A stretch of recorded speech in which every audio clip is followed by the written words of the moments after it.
ಶ್ರೀರಾಮಚಂದ್ರ ಮಾಡುವ ಯಾಗದ ಕುದುರೆಯನ್ನು ಕಟ್ಟಿ ಹಾಕಿದ್ದೀರಿ ನೀವೆನ್ನುವಂತ ತಿಳುವಳಿಕೆ ಬಂದಿದೆ. ಹೌದು, ಹೇಳುವುದನ್ನು ಹೇಳೇ ಆಗಿದೆ. ಹನುಮಂತರನ್ನ ಕಳಿಸಿ ಸೂಚನೆಯನ್ನು ಕೊಟ್ಟಿದೆ. ಬೇಡ ನಿಮಗೆ ಈ ವಯಸ್ಸಲ್ಲಿ ನೀವು ಮಾಡುವಂತ ಕ್ರಿಯೆ ಇದಲ್ಲ. ಏನು ಈ ವಯಸ್ಸಲ್ಲಿ ಗುರುಕುಲಕ್ಕೆ ಹೋಗಬೇಕು, ವಿದ್ಯಾಭ್ಯಾಸವನ್ನು ಮಾಡಬೇಕು, ಆಮೇಲೆ ಯುದ್ಧವನ್ನು ಮಾಡಬೇಕು ಅಂತ ಗೊತ್ತಿದೆ.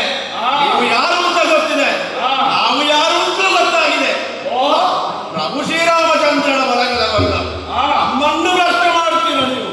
ಯುದ್ಧಕ್ಕೆ ಸಿದ್ಧರಾಗುವುದು ನಿಮಗೆ ಕೊಳಿತಲ್ಲ. ಇದು ಪರಿಪರಿಯಾಗಿ ಹೇಳುತ್ತಾ ಇದ್ದೇನೆ.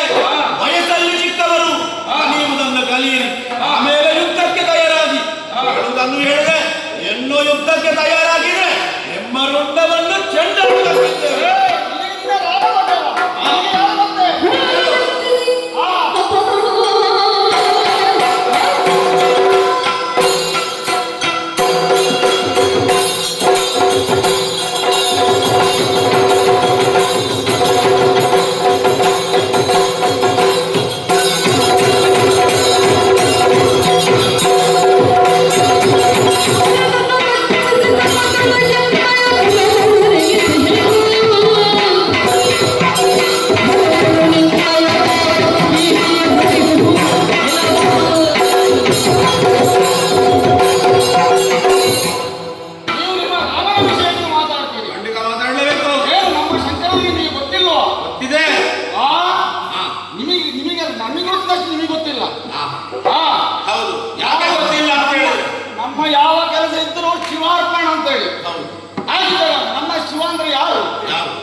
ಕುದುರೆಯನ್ನು ಬಿಡುವುದು ಬಿಟ್ಟರೂ ಕೂಡ ಅಪಹಾಸ್ಯ ಆದರೂ ಸೋದರು ಅದು ಶಿವನಿಗೆ ಅವಮಾನ ಮಾಡ್ತದೆ. ಹಾಗಾದ ಕಾರಣ ನಾವು ಕುದುರೆಯನ್ನು ಬಿಟ್ಟು ಕೊಡಲು ಪ್ರಯೋಜನ.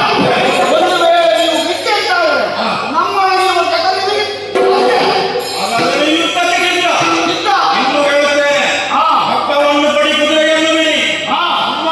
ನಮ್ಮೊಟ್ಟಿಗೆ ಸಹಕರಿಸಿ ಇಲ್ಲ ಅಂತ ಹೇಳಿದ್ರೆ